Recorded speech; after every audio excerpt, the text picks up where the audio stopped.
Donc, bonjour à toutes et à tous. Alors, merci d'être présents à cette conférence qui, vous savez, l'IULM, donc on a travaillé avec nos amis de la DGAC, de la DSAC, pour pouvoir reprendre l'arrêté IULM où on a, au fil des années, on s'est aperçu qu'il y avait quelques petites modifications à apporter, autant vous que nous. Non, mais bon, voilà. Donc, on a travaillé de concert. On a toujours été en travail vraiment en parallèle et vraiment en concert. Et donc, aujourd'hui, on va vous présenter, alors sachant qu'il n'est pas complètement arrêté, on est bien d'accord, hein, il y a encore quelques petits ajustements. Bon, ça fait 2 ans qu'on est dessus, mais vous savez, c'est long. Quand on veut faire les choses bien, il faut prendre le temps. Donc, voilà, on va vous présenter où en est le projet, sachant qu'il devrait arriver quand même pour cette fin d'année, si tout va bien, si je ne dis pas de bêtises. Voilà. Donc, on vous a présenté les personnes de la DGC, de la DGAC, de la MAG, un pilote instructeur, notre ami aussi, j'ai oublié le nom. Théo de la DSAC-OI. Donc voilà, tout le monde a travaillé sur ce projet. Donc je laisse maintenant la parole à nos amis de la DGAC. Voilà.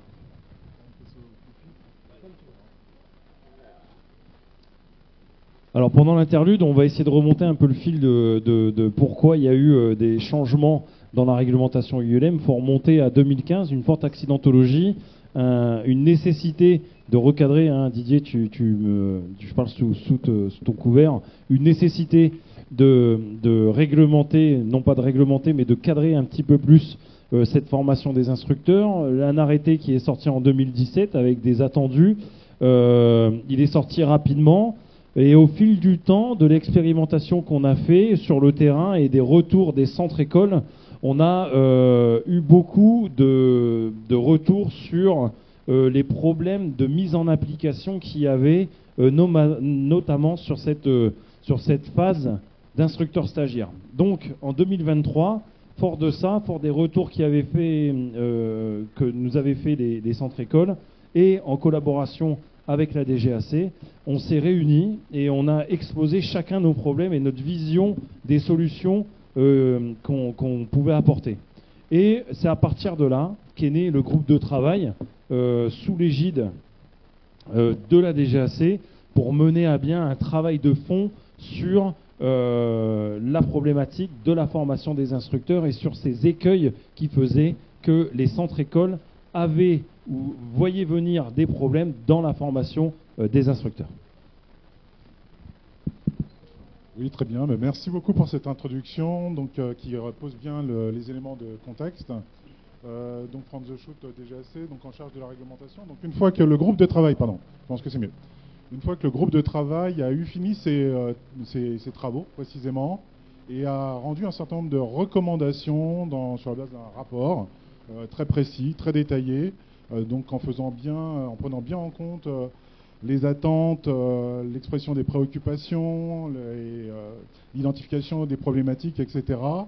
Donc le relais a été donné à la DGAC, donc le bureau en charge de la réglementation, pour traduire ces recommandations en dispositions réglementaires, donc applicables à l'ensemble, tant des instructeurs que des organismes ULM. Et donc c'est ce travail que je vais vous présenter maintenant. Alors, le contexte et les enjeux de la réforme ont été rappelés. Donc on vous parlera du parcours de formation d'un candidat à une qualification ULM qui a été assez significativement revu. Il y a également des modifications qui vont concerner les organismes d'instructeurs ULM. On a également profité pour renforcer, améliorer le dispositif concernant l'instructeur IULM et également l'examinateur IULM. Et puis on a prévu que tout ça s'inscrive dans un calendrier, une transition qui se veut la plus fluide possible pour l'ensemble de l'écosystème. Alors, les enjeux, je vais passer dessus puisque cela a été rappelé. Donc, le parcours de formation. Alors, ce parcours de formation, il a été revu en détail, et notamment l'appui d'experts appartenant à la fédération où les experts de la DGAC ont été sollicités pour mieux ajuster les programmes de formation. ainsi que l'évaluation des candidats à la qualification instructeur. Alors, dans le détail, pour aller un petit peu plus loin, donc j'ai l'arrêté sous les yeux. Donc, le dispositif réglementaire va, comment dirais-je, prévoir que au début de la formation, le stagiaire ULM puisse se voir délivrer une fiche de suivi de cette formation par un instructeur qualifié. On a profité également pour revoir le dispositif sur le vol solo. Je le signale au passage, avant de passer au parcours de formation à proprement parler, parcours de formation qui va commencer toujours par une évaluation initiale pour que le stagiaire et l'organisme de formation puissent faire le point sur le niveau du stagiaire pour ensuite positionner et, comment dirais-je, adapter la formation au mieux. C'est vraiment le maître mot, adaptation de la formation, quelque chose de sur mesure par rapport aux compétences du stagiaire ULM. Toujours sur le parcours de formation, les points aussi qui ont été importants et qui font partie des recommandations. Alors, c'est pas sur la slide, mais justement, je précise ce qui n'est pas sur la slide en direct, c'est de prévoir des reprises de crédits de formation. C'est-à-dire, effectivement, un stagiaire, lorsqu'il arrive, il peut avoir déjà une expérience du monde certifié, par exemple, ou déjà une expérience du monde ULM sur d'autres classes. Et donc, ce qui a été prévu par le groupe de travail et qui sera traduit dans l'arrêté, c'est de prévoir des reprises de crédits de formation pour l'instructeur ULM. L'évaluation initiale, je l'ai mentionné, donc voilà, parcours de formation qui débute toujours par une évaluation initiale, qui donne lieu à la fin de cette évaluation initiale à une vérification par l'organisme de formation. Voilà. Donc pour ce parcours de formation, et puis si l'évaluation initiale est satisfaisante et a permis de positionner le stagiaire ULM correctement, la formation va pouvoir se dérouler jusqu'à l'examen qui va sanctionner la fin de la formation. Donc voilà en quelques mots le dispositif concernant la formation. Donc je le redis, donc ce parcours de formation qui améliore le dispositif actuel, qui le simplifie, en tout cas c'est le souhait de la DGAC, de le simplifier et de l'améliorer. On remplace ce que vous connaissez, les formations additionnelles, par des formations avec des crédits adaptés, c'est ce que je viens d'indiquer. Et on renforce l'importance de l'évaluation initiale pour définir le programme de formation. Une fois qu'on s'est intéressé au parcours de formation, les experts qui ont statué dans le cadre du groupe de travail ont également fait des propositions pour améliorer le fonctionnement des organismes de formation ULM. Et donc ça sera repris également par la DGAC dans un projet de texte qui lui va s'intéresser spécifiquement aux modifications concernant les organismes de formation. Alors, dans les points de détail, on a revu les conditions de délivrance et de maintien de l'agrément de l'organisme de formation ULM. On a également clarifié, et ça c'est un point important, le rôle des acteurs. Ça c'était une demande récurrente qui nous était faite de prévoir ou de clarifier le rôle du dirigeant responsable, le rôle du responsable pédagogique, de prévoir également pour le responsable pédagogique des personnes qui vont pouvoir l'assister en quelque sorte avec un responsable pédagogique adjoint, et puis s'il y a des bases ULM différentes, de prévoir également un dispositif adapté pour cela. Donc et on a clarifié ce rôle des acteurs pour que bien séparer le rôle du dirigeant responsable, du responsable pédagogique et des différents acteurs qui interviennent au sein des organismes de formation ULM. On a également mis l'accent, suite aux recommandations du rapport, sur la mise en œuvre d'une politique de sécurité. Ça, c'était un point également qui avait été identifié et sur lequel les experts au sein du groupe de travail ont travaillé pour effectivement qu'au sein de cet organisme de formation soit mise en œuvre une politique de sécurité qui sera sous la responsabilité du dirigeant responsable. Voilà sur ces éléments. Quelques mots sur le dirigeant responsable pour dire quel sera son rôle. Il aura pour mission de garantir les moyens humains, matériels, financiers de l'organisme de formation. Il aura également pour mission de s'assurer de la conformité de l'organisme à l'agrément qui lui sera délivré par l'administration. Également d'élaborer et de mettre en œuvre la politique de sécurité, je le mentionnais à l'instant, et de veiller également à ce que les personnels de l'organisme adhèrent à cette politique de sécurité. Et il prendra, et c'est prévu comme cela, les mesures nécessaires pour atteindre les objectifs de la politique de sécurité. Quelques mots sur le rôle du responsable pédagogique dans ce dispositif clarifié. Donc le responsable pédagogique, lui, il s'assurera de la conformité des formations aux programmes qui auront été approuvés par la DGAC. Le responsable pédagogique aura également pour mission de définir et de mettre en œuvre les procédures d'intégration et de standardisation des formateurs d'instructeurs. Il également aura pour mission de s'assurer du suivi de la progression des candidats en cours de la formation et de superviser de manière générale les responsables pédagogiques adjoints et les formateurs d'instructeurs de pilotes ULM. Voilà pour, en quelques mots, l'organisation de ces deux dispositifs. Concrètement, donc ces changements s'appuieront, c'est la suite de la diapositive, sur des ajustements structurels d'arrêtés, puisqu'on travaille, nous, côté administration, sous forme d'arrêtés. Donc un arrêté qui va modifier l'arrêté de 1981 sur les licences de pilotes non professionnels et qui va intégrer le parcours de formation dont je viens de vous faire état. Et un second arrêté qui, lui, sera spécifique pour les organismes de formation et qui intégrera toutes les nouveautés que je viens d'exposer à l'instant.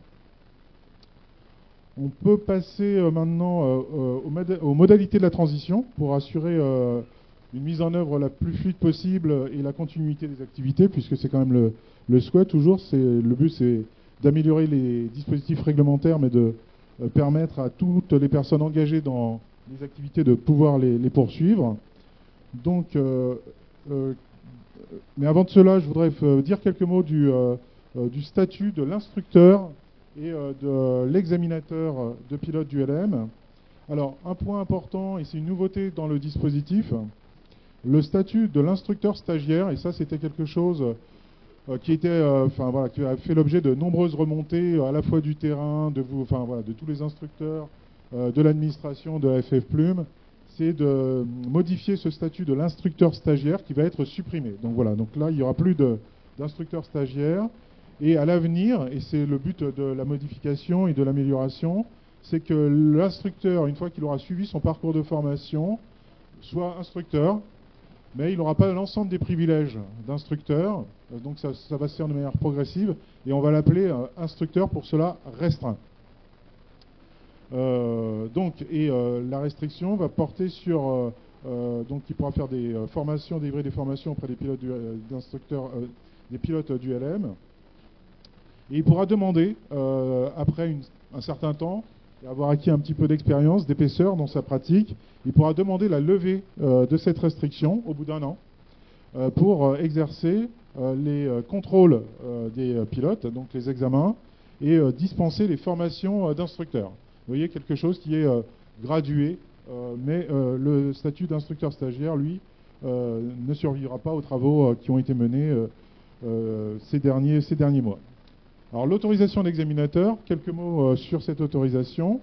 Elle sera donc valable pendant 3 ans et elle sera subordonnée au suivi d'un stage de standardisation initiale et récurrent d'une journée.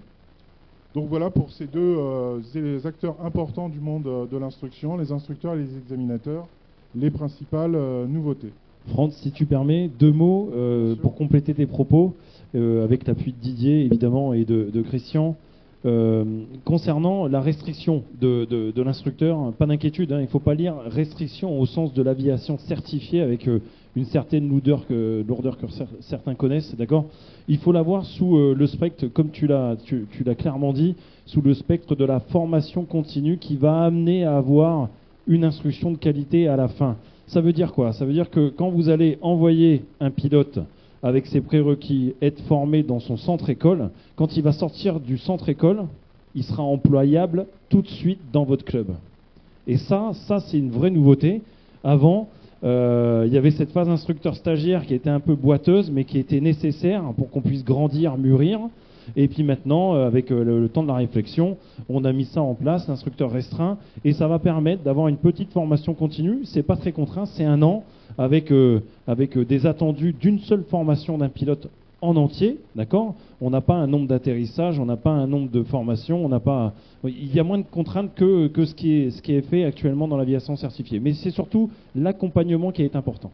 Et pour l'autorisation d'examinateur, si tu me permets, encore 2 mots. L'examinateur, c'est une qualification qui est apparue il n'y a pas très longtemps, c'est apparu en 2017. Avant, ça n'existait pas. Dans le monde de l'ULM, l'examinateur n'existait pas. Voilà, c'est comme ça. Donc c'est une attitude, une posture qui a été découverte à partir de 2017 et qui maintenant, avec pareil, le recul, les retours d'expérience, on peut se dire qu'il faut qu'on ait un guidage, un cadrage. Il faut qu'on sache les former, il faut qu'on sache les suivre, ces examinateurs, pour avoir cette espèce de posture de quand je suis instructeur ou formateur de formateur, quand je mets ma casquette d'examinateur, bon ben voilà, je dois passer dans ce monde de l'examen où je dois délivrer une qualification et avoir les compétences, les connaissances et surtout l'attitude qui fait que je suis examinateur. Didier, si tu veux rajouter 2 mots. Oui, c'est en même temps avoir une standardisation au niveau des critères d'évaluation, au niveau de la façon de mener l'examen. C'est quelque chose qu'on avait commencé en 2017 à la sortie du texte. On a fait, tu y avais assisté à l'époque, j'avais fait 4 séminaires en France pour préparer les examinateurs au travail d'examinateur, puisque là, on mettait un cadrage qui était différent de ce qu'il y avait avant. Et puis, c'est quelque chose qui s'est arrêté dans le temps. On a fait 4 sessions. Et puis après, d'autres examinateurs sont arrivés, mais n'ont pas bénéficié de cette standardisation, ce qui fait qu'on s'est retrouvé avec des examinateurs qui ne fonctionnaient pas de la même façon, qui ne construisaient pas leur examen de la même façon. Donc c'est pour ça que, dans la réflexion du groupe de travail, on s'est dit c'est important qu'un mandat d'examinateur déjà ne soit pas acquis à vie, ce qui était anciennement le cas. Donc qu'il soit de 3 ans, comme la qualification instructeur, et qu'on mette en place un séminaire d'échange entre examinateurs pour pouvoir discuter de ce qu'on rencontre dans les tests, des difficultés qu'on peut avoir, des niveaux, et qu'on puisse arriver à, on va dire, pas que ce soit 100% égal pour tout le monde, mais que, en gros, quand un candidat passe, quel que soit l'examinateur qu'il a, il aura le même traitement, la même évaluation, et derrière un résultat qui sera impartial. Merci Franz. Non, mais voilà, c'est une petite question. Donc, Une question sur la restriction de l'instructeur.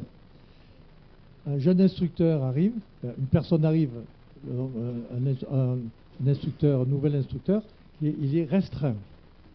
Qui est le référent de cet instructeur? Est-ce son centre de formation Tu veux que je réponde, François? ou est-ce l'instructeur qui est en place? Alors, sur les instructeurs restreints, donc quand ils sortent de stage, ils ont toutes les compétences, sauf une, celle de délivrer le brevet. D'accord? Puisque lorsqu'on forme un instructeur, l'objectif principal, c'est de former un instructeur. Lorsqu'on délivre un brevet, c'est un examinateur qui rentre en compte. Donc on a voulu ne pas mélanger les genres. On forme un instructeur, il n'a pas le privilège de délivrer le brevet. Et ce qui a été mis en place pour éviter une complexité comme il y avait dans le monde du certifié avec des superviseurs, trouver un superviseur, qu'un superviseur assume son rôle et le fasse bien, ce qui a été mis en place, c'est que pendant 1 an, l'instructeur restreint est relié et lié à l'organisme de formation dans lequel il a fait son stage instructeur. Donc son référent, c'est le RP de l'organisme de formation dans lequel il a fait sa formation. Donc s'il a des questions, par exemple pour son premier lâcher, s'il a des angoisses, il va solliciter le RP de la structure. Le RP, s'il n'est pas très loin, peut se déplacer éventuellement pour voir. On a prévu le cas de figure où le RP est loin et il peut mandater quelqu'un éventuellement pour venir, mais dans tous les cas de figure, ce sont que des conseils qu'on va lui donner, contrairement au certifié où c'est le superviseur qui vient signer le premier vol solo. Et ça, l'instructeur restreint est restreint sur une période minimale de 12 mois. Au bout de 12 mois, il va retourner dans la structure dans laquelle il a fait son stage, où il va y avoir un travail d'une journée sur lequel il va y avoir des échanges sur l'expérience qu'ils ont acquis pendant cette année, les questions qui sont posées, les difficultés qu'ils ont rencontrées. Et on va aborder la deuxième partie des choses, qui est comment on conduit un test, comment on évalue un candidat, comment on délivre un brevet.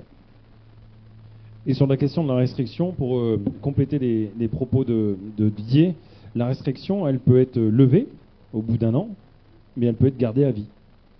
Il n'y aura pas de butée, en fait. On pourra rester instructeur restreint toute sa vie de pilote instructeur. On ne sera pas obligé de lever cette restriction. Il n'y aura pas d'obligation.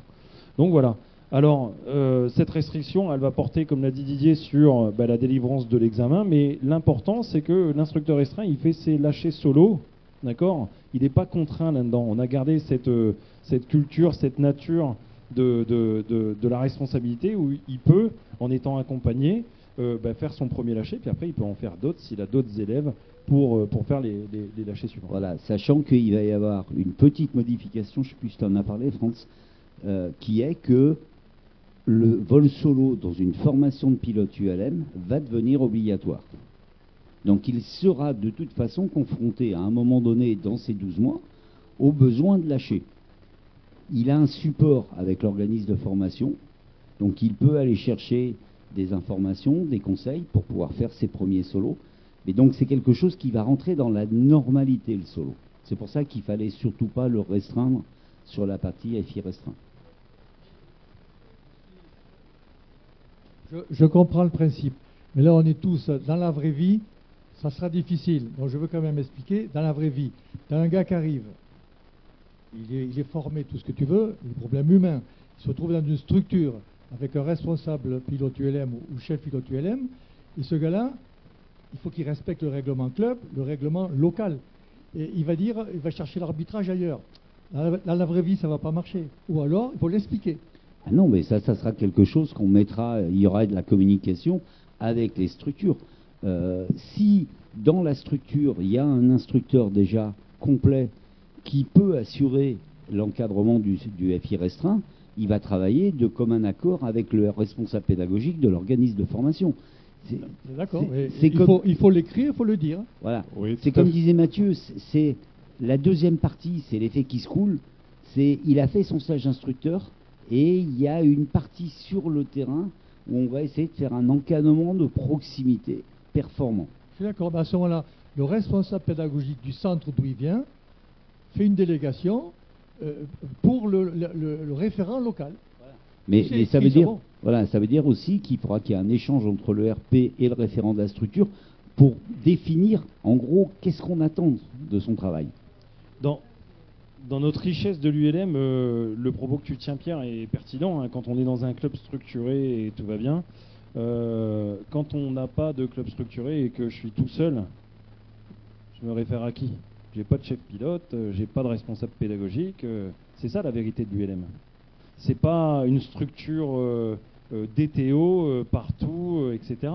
Il fallait aussi penser à Jean-Pierre qui se forme pilote instructeur pendulaire et qui va être tout seul sur sa base dans la Creuse. Comment il fait cet homme-là ? Comment il fait ? Donc voilà, tu vois, on a essayé de balayer tout le spectre de ce qui est possible, et tu as raison de poser la question, c'est une très bonne question, pour savoir comment on va accompagner dans une structure qui est structurée, comme on peut l'entendre, mais on a aussi balayé le spectre de la personne isolée, de la personne où son club historique fait de l'autogire, et lui, il débarque en paramoteur, et comment il est accompagné. Le RP ou le pilote référent de la structure autogire, il va dire, écoute, moi, la voilure souple, c'est pas mon truc, bon voilà. Et donc, on a essayé vraiment de balayer tout le spectre avec tout le monde. Oui, effectivement, et donc là, on présente effectivement les grandes lignes de l'arrêté. Et là va entrer en action une étape importante qui a été identifiée par le groupe de travail, mais également par l'administration, ce sont les séminaires d'accompagnement. Donc effectivement, le dispositif, il change un certain nombre d'habitudes, il change un certain nombre de choses, on en est bien conscient, et donc l'administration a prévu des séminaires d'accompagnement qui vont être organisés par la DSAC et la FF Plume. C'est toujours ce travail conjoint qu'on mène maintenant depuis un bon moment pour aider les organismes et puis aider tout l'écosystème du monde ULM à s'approprier ces nouveaux outils et donc à se conformer aux nouvelles règles. Et donc c'est un accompagnement qui est sur plusieurs mois. Je pense que c'est aussi à cette occasion que les excellentes remarques qui ont été faites pourront être remontées et explicitées. Et la partie pédagogique, effectivement, est quand même importante quand on met en place un nouveau dispositif. Monsieur ? Oui, bonjour. Je me présente rapidement. Je suis instructeur classe 6 sur hélicoptère. Est-ce que toutes les classes vont être soumises à la même restriction ou obligation du solo ? Oui, c'est prévu comme ça pour toutes les classes.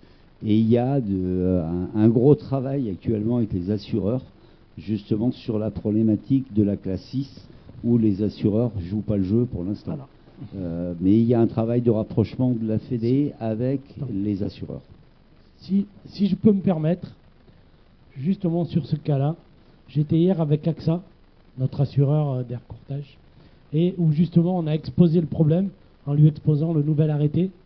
Et donc ils sont en train de travailler sur le fait que quand vous faites un lâcher, vous aurez une assurance casse sur le lâcher. Parce que le problème, il est là. Vous ne faites pas de lâcher sur hélico parce que la machine vaut ce qu'elle vaut, on sait. Et donc, il y en a beaucoup qui délivrent des brevets à des pilotes hélico sans être lâchés. Et donc là, c'est pour ça qu'on travaille avec. Ça fait 2 ans que je suis sur le projet avec la DGAC. Je peux vous dire que hier, j'ai rencontré les responsables d'AXA, les patrons d'AXA, justement sur le sujet. Mais vous avez ici d'autres compagnies d'assurance, pour ne pas le citer, Air Courtage. Bon, il y a un gros problème d'assurance. Là, l'hélicoptère, c'est un domaine tout à fait particulier, où il y a une accidentologie énorme actuellement, comme on le sait. Il suffit de regarder les rapports du BEA, ça permet d'avoir un éclairage. Il n'est pas seul. Mettez le micro pied dans la bouche. 1, 2, 3. Voilà. D'accord. Excusez-moi. Donc je disais que dans le domaine de la classe 6, le problème du lâcher, à cause des sommes engagées sur l'hélicoptère, pose un réel problème pour cette assurance. Et est-ce que toutes les compagnies d'assurance, ce sera une obligation, vous parlez d'AXA, mais d'autres compagnies existent, est-ce que ce sera une obligation ou comment on réglera le problème d'une assurance pour le lâcher, parce que quand vous avez un appareil qui vaut plusieurs centaines de milliers d'euros, on comprend qu'il puisse y avoir des réticences. Non, mais c'est bien pour ça qu'on travaille avec, pour que vous puissiez avoir au minimum une assurance casse sur le lâcher. D'accord. Et, alors je ne veux pas tout dévoiler, mais disons qu'on pense une assurance sur l'instructeur, sur les lâchers. D'accord. Bon. Parce qu'on essaie d'explorer. Il faut savoir qu'au niveau de l'hélicoptère, il y a très peu de machines, on va pas se cacher. Il y a très peu de machines et malheureusement, en proportion, il y a beaucoup d'accidents. Voilà. Mais les accidents ne sont pas sur les lâchers. Non. Parce on essaye de réfléchir. Pour présenter aux assureurs, on essaye de réfléchir et de leur montrer des tableaux. Parce qu'ils travaillent qu'avec des tableaux, en disant il y a tant de lâchers, il y a combien de cas sur les lâchers. Donc c'est comme ça qu'on arrive à négocier avec eux. Donc sachez qu'on travaille, ça fait 2 ans que je suis dessus. C'est pas d'aujourd'hui. Donc je me suis chargé du problème, puisque je fais partie du groupe de travail et je suis responsable des espaces aériens. Donc je sais un petit peu de quoi je parle. Et donc voilà, mais sachez qu'on travaille dessus. Et comme c'est AXA, notre assureur principal, puisque Air Courtage est rassuré par AXA. C'est AXA au niveau... D'accord. Bon, en tout cas, le problème existe, on y est confronté, et voilà. Merci en tout cas de la réponse. Merci. Une question encore dans la salle.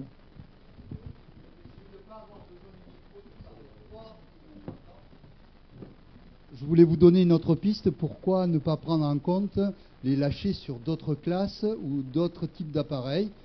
On sait bien qu'il y a un problème technique, mais le lâcher, c'est un problème aussi psychologique. Et quelqu'un qui a, je ne sais pas, 100 ou 200 heures de vol solo sur une autre classe, pourquoi il ne pourrait pas être présumé lâché sur la classe à laquelle il est inscrit? Non, mais Ma question, elle est claire. Non, mais c'est bien ce que je dis. On va étudier sur toutes les classes pour le lâcher. Parce que le problème se représente sur toutes les classes. Je parle de l'hélico, mais ceux qui font de l'autogire me contrediront pas. Il y a des autogires qui ont des brevets sans être lâchés. Parce que la machine coûte ce qu'elle coûte. On le sait. Donc voilà, ça serait pour tous les lâchers. Parce qu'il faut mutualiser. Si on veut réduire les coûts, il faut mutualiser pour tout le monde. Je pense que tu ne posais pas une question assurantielle. Je pense que tu posais une question d'expérience de pilote qui voulait être lâché sur une autre classe. Je pense que c'est ça la question. D'accord. Voilà. Donc du coup, Christian, notre président, a déjà répondu sur la partie assurantielle pour pouvoir couvrir l'ensemble des lâchers qui pouvaient être faits. Mais pour répondre à ta question avec Didier, typiquement, le lâcher, c'est toujours une étape, que tu sois expérimenté ou pas. Tu voles sur une nouvelle machine avec un nouveau domaine de vol. Que tu sois pilote d'hélico, quand tu vas partir en hélicoptère, c'est une machine qui est totalement différente et pourtant on pourrait se dire c'est un rotor tournant. Tu vois, c'est une voilure souple, c'est un rotor tournant. Est-ce que c'est la même chose? Moi je pense pas. Tu vois, moi j'ai été, pour pas partager vite fait, je suis pilote sur plusieurs classes. Quand j'ai passé la classe 6 puis que je suis passé à l'hélico certifié, le lâcher, c'est la même chose. Eh ben non, c'est pas la même chose. Tu vois, donc c'est une étape dans le parcours du pilote, c'est une étape importante où on marque la chose, et faire un lâcher, c'est pas plus compliqué que partir en navigation, tu vois ce que je veux dire. Oui, je comprends.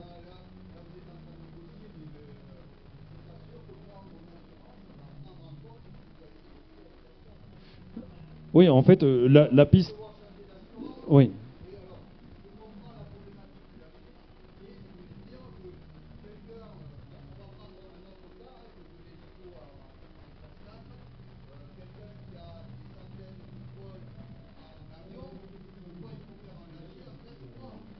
Parce que c'est pas la même chose. Parce que ce n'est pas du... Ah non, alors là, on n'est pas d'accord. Quand tu pilotes un avion ou tu pilotes un ULM, c'est pas pareil. Non. Mais comme l'a dit Franz, et je suis d'accord avec toi, parce que sinon on va y passer l'après-midi, et donc du coup derrière on a un timing assez relativement serré, mais c'est des questions qui sont toujours très pertinentes et auxquelles on répondra lors des séminaires d'accompagnement qu'on fera. On aura tous les chefs pilotes, et vraiment je serais vraiment très heureux avec Didier, avec tout le monde qui a travaillé sur le sujet, de te dire pourquoi on a voulu laisser ça. Pourquoi on est passé d'une formation additionnelle où il y avait marqué 10 heures en vol à une formation adaptée où il y aura des obligations réglementaires en théorie et en pratique. Pourquoi? Voilà, moi je serais vraiment très heureux de te partager des exemples concrets qu'on a tous vécus dans la vraie vie, comme dit Pierre, et je t'assure que passer d'un Beechcraft bimoteur à un Skyranger, c'est pas la même musique, vraiment. Tu vois ce que je veux dire? Voilà, on est d'accord. Non mais je sais, j'ai pris les extrêmes parce que ça étaye mon propos, je suis d'accord. Mais si on peut laisser Franz se dérouler, et merci beaucoup pour ta question, merci. Bon, voilà, donc encore juste 2-3 mots sur la période de transition, pour dire qu'on a pris en compte ce qui s'était passé en 2017, et on a vraiment réfléchi à faire en sorte que cette période de transition soit la plus courte et la plus simple possible. C'est ça le driver, c'est ça le mot d'ordre. Bon, réglementairement, c'est très compliqué à écrire, mais bon, l'objectif, c'est quand même que ça soit simple pour ceux qui auront à vivre cette transition, pour passer facilement de l'ancien système au nouveau système pour les formations en cours.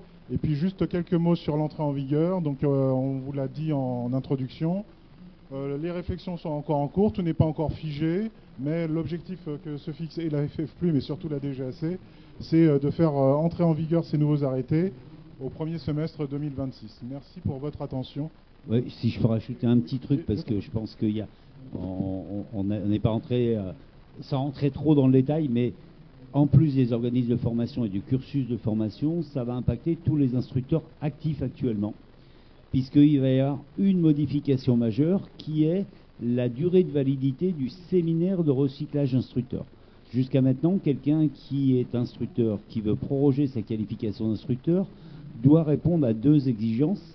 Une, avoir suivi un séminaire de recyclage instructeur de 2 jours dans les 36 mois précédant la fin de validité, et avoir satisfait à un contrôle en vol dans les 12 mois précédant la fin de validité. Donc ça va changer. Et les conditions après la publication de l'arrêté seront que on devra satisfaire à l'exigence sur le séminaire dans les 12 mois. Étant donné que la réglementation évolue, on s'est dit que quelqu'un qui avait fait son séminaire de recyclage en début de cycle de 36 mois, quand il arrive à la fin de son cycle, au moment où il proroge, il s'est peut-être passé des modifications réglementaires qu'il va louper. Donc on a préféré rester sur un séminaire qui soit le plus frais possible. Pas d'inquiétude pour les instructeurs actuellement en actif, puisque s'ils sont dans un cycle de validité d'instructeurs et qu'ils ont fait un séminaire, qu'ils ont déjà un séminaire sur le cycle de 36 mois, sur leur première prorogation qui va arriver, ce séminaire sera valide. Ça sera pour le cycle suivant. D'accord ? Donc ça, c'est la première des choses. Et il y a une deuxième petite chose qui va changer, c'est la durée de la partie vol du contrôle. Actuellement, dans le texte, le vol est au minimum de 30 minutes. C'est un peu une hérésie. Depuis le début, on s'est demandé pourquoi ces 30 minutes étaient arrivées là. On avait à l'époque, en 2017, fait un guide au niveau de la DESAC sur lequel on recommandait que ce vol soit minimum de 45 minutes. Et donc ce 45 minutes est arrivé dans le texte maintenant. Et donc le vol de prorogation ou de renouvellement doit faire au minimum 45 minutes. Voilà, c'est des petites virgules réglementaires, mais qui vont vraiment changer et qui vont augmenter le niveau de compétence et de connaissance de nos instructeurs. Alors, il faut jamais vivre quelque chose. Une évolution réglementaire, c'est jamais une contrainte, c'est une évolution, d'accord ? Dans ce cas, comme le disait Didier, on veut toujours essayer de voir positivement, et il y aura toujours un accompagnement vraiment culotte courte, d'accord, marquage serré, comme on parle au rugby, d'accord, on marque à la culotte, et on a vraiment un accompagnement de proximité par les agents et les inspecteurs de la DGAC, par la MALG et évidemment par la fédération qui va vous accompagner tout au long, d'accord, de cette transition pour qu'elle soit la plus souple possible et la plus pédagogique possible à travers les séminaires, là où on vous attend vraiment nombreux. Et voilà. Donc je cède la parole à Franz et à notre président pour clôturer. Voilà, comme pour la démarche en 2015. Donc la démarche précédente de modification, on est bien d'accord que la démarche de modification qui est engagée actuellement, elle a pour objectif d'améliorer le niveau de nos instructeurs, donc d'améliorer le niveau du produit que vont faire ces instructeurs.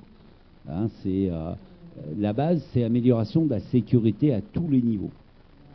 Et le cursus de formation a été repensé sur certains points, comme l'a dit Franz, avec la suppression du statut de l'instructeur stagiaire, mais vous le verrez quand le texte sortira, on a repensé aussi l'intégralité de la formation par rapport à la spécificité de chaque type, chaque classe ULM. On avait un petit peu en 2017 fait une erreur qui était de traiter toutes les classes de la même façon, entre guillemets, et là, en même temps, pour aider l'émergence de certaines classes comme la classe 5, les programmes de formation, les volumes d'heures ou les prérequis sont adaptés spécifiquement à chaque classe. Oui, et en fait, pour en revenir à ça, par exemple, vous prenez le paramoteur et la classe 5, on ne parle plus en temps de formation, mais on parle en nombre de vols. Et donc du coup, voilà, c'est vraiment des choses qui vont faire évoluer la pratique, la formation des instructeurs. L'ensemble des programmes ont été réécrits, l'ensemble des programmes. L'ensemble du programme de réactualisation des instructeurs a été écrit, réécrit, détaillé. Et comme ça, on pourra modeler notre réactualisation, les séminaires obligatoires des instructeurs, en étant au plus proche de ce qu'a besoin l'instructeur quand il est dans son cursus, d'accord, de son métier d'instructeur, hein, qu'on soit bénévole ou professionnel, ça reste toujours un métier, d'accord. Il y a beaucoup d'engagement, il y a beaucoup de responsabilité derrière cette étiquette d'instructeur du LM, et c'est à travers cette réforme qu'on pouvait l'inscrire sur le long terme pour pouvoir satisfaire les exigences que nous on avait, fédération et DGAC, et pouvoir satisfaire aussi les attentes qu'il y avait au niveau de nos licenciés.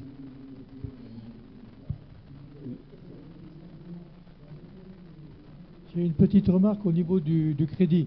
Je ne sais pas si vous avez remarqué, mais dans la salle, il y a quand même beaucoup de cheveux blancs, donc il faut penser aux jeunes. J'ai passé mon premier stage instructeur LM en 84, hein, pour certains. Ce que je voulais dire, c'est que dans les crédits, on n'a pas assez insisté. Je fais du REX, là, je fais du retour d'expérience. J'ai formé il y a 1 ou 2 mois des gars de 45-50 ans qui venaient du planeur, à Nogaro. Le gars, il avait des centaines, voire des milliers d'heures de vol, il avait arrêté, la famille, la maison, etc. Et il revient maintenant à l'ULM. Le gars, il a le profil pour être instructeur, mais les crédits, ça n'existe pas. Donc, regardons ces crédits entre le planeur, le vol à voile et l'ULM. Pour les jeunes, il y a quelque chose à faire. Alors, les crédits, ils s'inscrivent quand tu es déjà instructeur de vol au sens de l'Union européenne. Si tu n'es pas instructeur planeur, on ne peut pas te donner des crédits sur des compétences que tu ne peux pas avoir, pédagogiques, techniques. Donc, déjà, il faut que la qualification d'instructeur soit déjà active. Voilà. Parce qu'il y a aussi les cycles de réactualisation des connaissances qui sont obligatoires. Mais il y a vraiment deux choses à identifier quand on veut rentrer en formation d'instructeur. C'est soit on est pilote avec des compétences et des connaissances certaines, on a les prérequis, on rentre en formation, on est formé, on sort instructeur et ma nouvelle vie d'instructeur de vol commence. Ou alors je suis déjà instructeur, hélico, planeur, avion, peu importe. Et je rentre dans ce cursus pour être instructeur planeur. J'aurai les prérequis du pilote, je suis obligé d'être breveté, hein.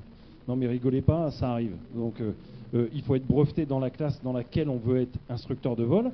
Et avec la réglementation actuelle, dans les formations adaptées, il y a déjà des crédits d'heures qui sont donnés pour ces gens qui sont déjà instructeurs au sens de l'Union européenne.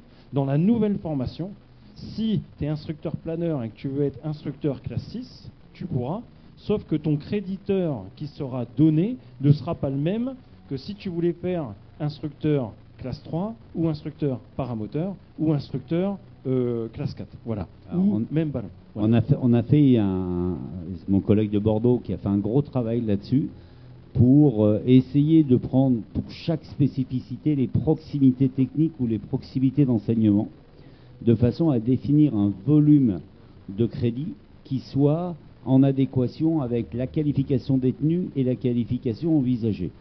Et en même temps, on a été un petit peu plus loin pour se dire, est-ce qu'un crédit d'heure, ça doit juste être un volume d'heures, comme ça l'est actuellement, hein, pour passer instructeur ULM, quand on est instructeur ULM classe 3, quand on est instructeur avion, on a besoin de faire 10 heures. Dans les 10 heures, il n'y avait rien d'écrit. On faisait ce qu'on voulait. On aurait pu faire 10 heures de balade aérienne, par exemple. Est-ce que c'est pertinent? Est-ce qu'avec ça, on va arriver à former un instructeur qui aura une conscience des spécificités de la machine qu'il va enseigner?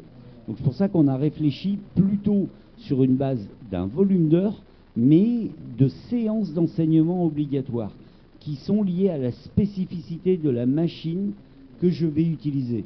Je vais utiliser un classe 3, et ben, je viens de l'avion, j'ai peut-être pas l'habitude de pistes courtes, et ben, je vais aller faire de la piste courte. Je vais aller travailler sur des bases ULM, je vais aller faire de la panne moteur, je vais faire de la glissade parce qu'on sait qu'un instructeur avion, surtout sur les nouvelles générations, n'ont pas appris à glisser, donc on va leur apprendre à glisser, on va leur apprendre la PTS. Voilà, on va combler les vides pour essayer à la fin d'avoir un instructeur qui soit réellement compétent dans l'enseignement de la classe 3. Juste sur les crédits, c'est vrai que c'est une question qui revient assez souvent. Il y a deux types de crédits. Il y a effectivement une expérience minimum pour les pilotes pour s'engager en tant qu'instructeur, et ceux qui sont déjà instructeurs dans d'autres activités, où on n'a pas montré, mais il y a un tableau qui est quand même assez complexe, et on ne peut pas faire du cas particulier, parce qu'il y a le cas du gars qui était instructeur il y a 20 ans, mais qui ne pratique plus depuis 20 ans, qui était pourtant instructeur planeur ou hélico ou autre. Oui, il faut avoir un crédit, mais s'il ne pratique plus régulièrement, donc il faut mettre une logique et une simplicité. Donc c'est un tableau à 2 entrées, hein, tu es dans telle classe, tu veux faire de la classe 3 ou tu veux faire de la classe 6, bah, les crédits divergent. Donc il faut que ça soit aussi quelque chose de lisible et de simple à comprendre, parce que si à chaque fois, non, il y a plus de 5 ans que tu n'es plus instructeur, à ce moment-là le crédit de temps, s'il y a plus de 20 ans c'est temps, s'il y a moins d'1 an c'est temps, ça serait une usine à gaz. Donc il faut aussi faire des choses un petit peu pragmatiques quelquefois. Voilà.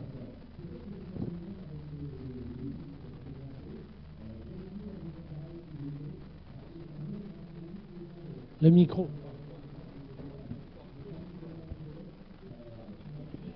Merci. 1, 2. Ah, ça va maintenant. Une question complémentaire. Tous les stages de réactualisation de qualification d'instructeur actuellement, est-ce que ces stages-là sont valides pour être examinateurs? Puisque préalablement, même sur les triptyques cartonnés, on est instructeur. Jamais personne n'a dit instructeur, examinateur. Comment ça se passe? Je peux commencer pour les grandes lignes, puis les experts compléteront pour le détail fin. Donc c'est tout l'objet de la transition que j'évoquais, pour faire en sorte que ça soit le plus simple possible, mais surtout que les personnes qui exercent aujourd'hui ne perdent rien dans le nouveau dispositif. Extrêmement compliqué. Du point de vue réglementaire, c'est vrai que c'est un travail qui nous a demandé beaucoup d'efforts, beaucoup d'énergie pour justement déjà identifier toutes les situations, dont celle que vous évoquez à l'instant, et puis de trouver une réponse réglementaire adaptée à toutes ces situations. Alors pour les experts, je donne la main maintenant. Oui, ça ne sera pas le même stage. Un stage de standardisation instructeur, on va aborder certains sujets qui sont liés à l'enseignement, qui sont liés aux évolutions réglementaires. Dans un séminaire examinateur, on va parler de tout ce qui est relatif à la psychologie dans un stage, dans un test, à l'évaluation, au climat dans lequel on va construire son test, on va travailler aussi sur les retours d'expérience des examinateurs, sur qu'est-ce qu'ils ont rencontré comme difficulté avec les candidats qu'ils ont eus, en termes de pilotage, en termes de compétences vis-à-vis de la pédago. Voilà. Donc on ne va pas du tout travailler sur les mêmes sujets. Donc ça serait difficile d'arriver à construire un séminaire mixé. Parce que ce qui va être dit pour les séminaires examinateurs ne va pas intéresser l'instructeur. Et inversement.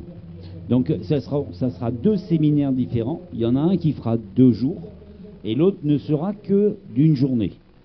Et typiquement, il nous reste 5 minutes. Je vois notre ami Alain du handivol. Il nous reste 5 minutes pour répondre et pour compléter les propos de Didier dans cette réactualisation instructeur qui ne sera tenue que pour examinateur, qui sera tenu par la fédération et la DESAC. Il y aura aussi cette notion de partial pass qui pourront donner. Voilà, il y a tout un système de partial pass qui va être mis. Donc du coup, quand on aura un échec sur un volume d'enseignement où on n'aura pas eu les compétences, où on n'aura pas été au rendez-vous lors de notre examen d'instructeur, on aura un partial pass si c'est dans cet examen-là.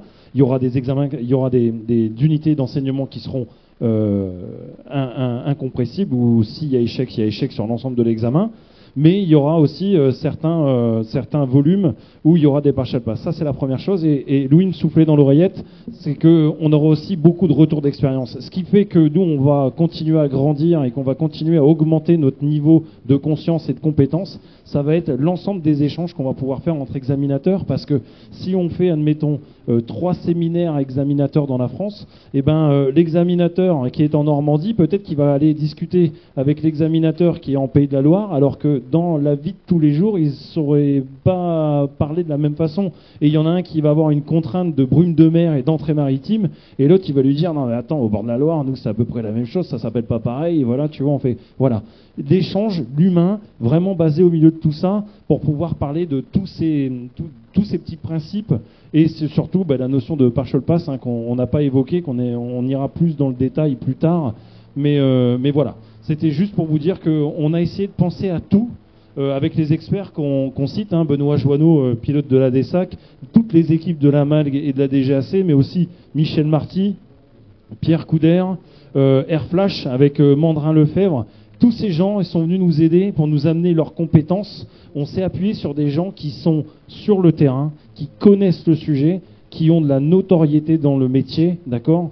Et on a vraiment fait un gros partage entre l'AFF-LUM et l'ADESAC. Comme le disait Franz, c'est vraiment une discussion qui est installée depuis un certain moment, où on travaille vraiment ensemble, en collaboration avec la MALG. Et ça, c'est vraiment important de le souligner pour vous dire qu'il n'y a pas d'ennemis, mais il y a vraiment des collaborations pleines où on se dit des choses, on n'est pas d'accord tout le temps, mais au moins on a le mérite de se les dire, et puis on essaie de toujours faire avancer pour l'objectif, c'est le bien-être général de nos licenciés et que tout le monde soit satisfait quand un texte sorte et qu'on puisse l'expliquer et l'accompagner. Juste pour terminer, c'est presque une conclusion. La chance qu'on avait dans ce groupe de travail, c'est qu'avec nous, autour de la table, on avait des pilotes inspecteurs, Didier, Benoît Joanneau, Lancas, tout ça. C'est tous des gens qui pratiquent l'ULM. Et ça, c'est quelque chose qu'il faut souligner, parce que c'est pas toujours dans la discussion qu'on a avec la DGAC, d'avoir des gens qui pratiquent votre discipline et qui partagent la discipline d'une part, également la passion du vol tel qu'on le fait dans l'ULM et qui comprennent ce qu'on fait dans l'ULM. Donc ça a quand même fondamentalement permis de changer, je dirais, la nature des discussions, mais permis de faire un texte qui nous semble vraiment bien adapté, parce qu'on était entre connaisseurs. Voilà. Et puis moi je rappellerai juste en forme de conclusion, pourquoi on s'attache autant à la formation des instructeurs. Moi j'ai coutume de dire, un pilote, c'est que le résultat de ce qu'en a fait son ou ses instructeurs. Donc tout commence par le haut. Donc les instructeurs et les pilotes d'ULM qu'on voit dans la nature, on dit oh lui il est pas bon, machin. Il faut surtout, c'est pas qu'il est pas bon, c'est qu'est-ce qu'en a fait son instructeur. Donc il y a le savoir-faire, pilotage, mais aussi énormément le savoir-être. Et aujourd'hui, je pense que le rôle d'un instructeur, c'est tout autant le savoir-faire technique que le savoir-être et le comportement, notamment l'attitude de sécurité, la prudence et l'exemplarité. Voilà.